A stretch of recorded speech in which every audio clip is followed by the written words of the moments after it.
एक डिफरेंशियल का क्वेश्चन दिया है, हमें dy अपॉन dx फाइंड करना है। यहाँ दो इक्वेशंस दी, तो इन दोनों इक्वेशंस को हम क्या करेंगे, t के रिस्पेक्ट में डिफरेंशियल करेंगे और फिर उसके बाद हम dy अपॉन dx फाइंड करेंगे। तो हम पहले इक्वेशन ले लेंगे, तो x equal a t minus sin t dy। इस इक्वेशंस की दोनों साइड का डिफरेंशियल करेंगे t के रिस्पेक्ट में, तो लिख देंगे दोनों पक्षों का t के सापेक्ष अवकलन करेंगे।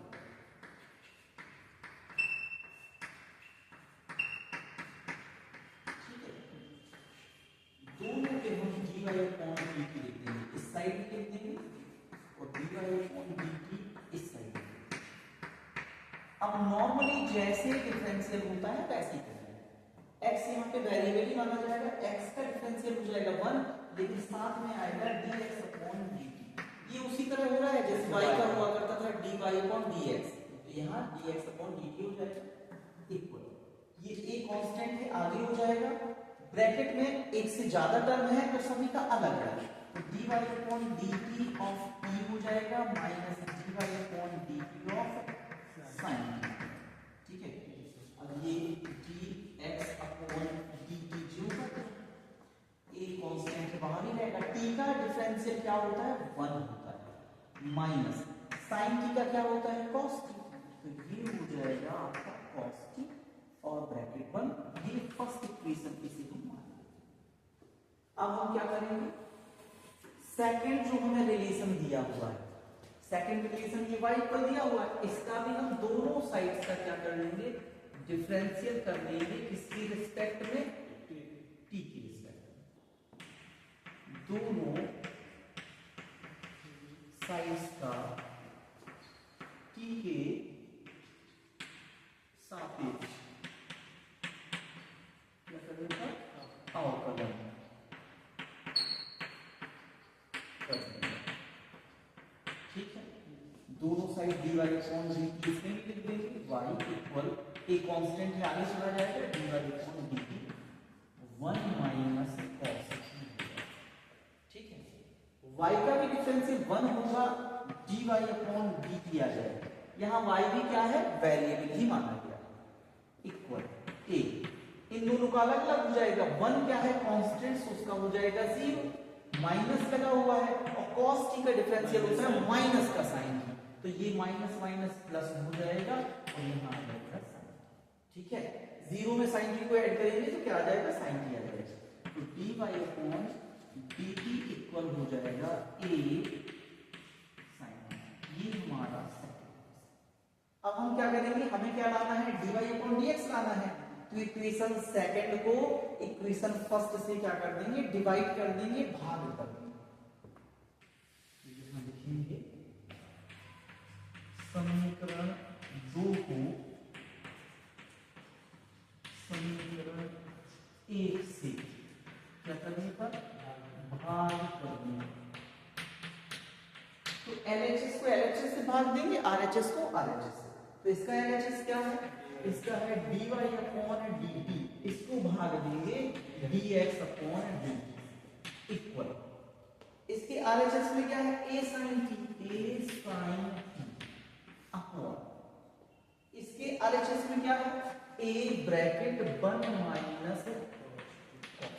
ठीक है, a से a कट जाएगा और dt से dt कट जाएगा, ये आ गया dy upon dx equal sin t 1 minus. ठीक है, इसे हम थर्ड इक्वेशन मान। अब देखिए यहाँ dy अपॉन dx है, t का रोल खत्म हो गया, तो यहां से भी हमें t वाले टर्म रिमूव करने होंगे, तो जो चीजें हमें दी हुई थी यहाँ शुरुआत में दी है, यहां से हम या तो x के फॉर्म में या y के फॉर्म में या x y दोनों के फॉर्म में कर लेंगे। ठीक है, तो देखें क्या करेंगे, यहां से हमें दिख रहा है 1 माइनस cos t पे ये लिखा हुआ है, तो सेकंड रिलेशन से हम y के फॉर्म में वैल्यू निकालेंगे। देखिए हम लिखेंगे since y equal a 1 minus cos, 1 minus cos t, इसकी वैल्यू निकालेंगे तो ये कहां चला जाएगा, कौन है तो ये y अपॉन a इक्वल हो जाएगा 1 माइनस। तो ये नीचे वाले का तो आंसर आएगा, ठीक है। अब इसी की मदद से sin t की वैल्यू भी निकालेंगे। तो हम क्या करेंगे, यहां से cos t की वैल्यू निकाल देंगे, जिसकी मदद से क्या करेंगे, ये sin t की वैल्यू भी निकालेंगे। तो देखिए y इक्वल a, वो 1 हम इस तरफ भेजेंगे तो काय में आएगा -1 इक्वल माइनस का cos t, ठीक है। यहां पे हम क्या करें, एलसीएम ले लें a, और यहां पे क्या हो जाएगा 1, तो क्रॉस मल्टी हो जाएगा, 1 का इसमें होगा तो y minus a equal minus cos t आएगा। अच्छा, माइनस का पूरे में मल्टी कर दें तो ये माइनस खत्म हो जाएगा, तो क्या आ जाएगा cos t इक्वल, यहां पे साइन चेंज हो जाएगी a minus y upon a। अब हम जानते हैं कि sin t बराबर क्या होता है, ये होता है under root 1 minus cos square t, ठीक है। cos t की वैल्यू यहां पे रख देंगे, ये क्या हो जाएगा under root 1 minus a minus y का होल स्क्वायर अपॉन a का भी, ठीक है।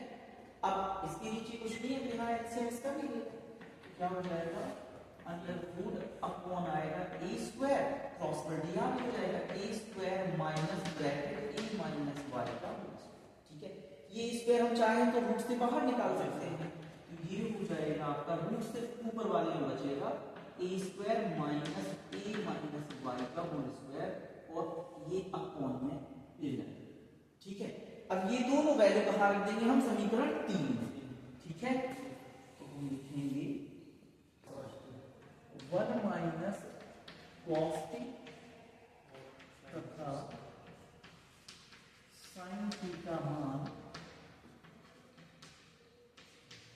समीकरण 3 में रखना।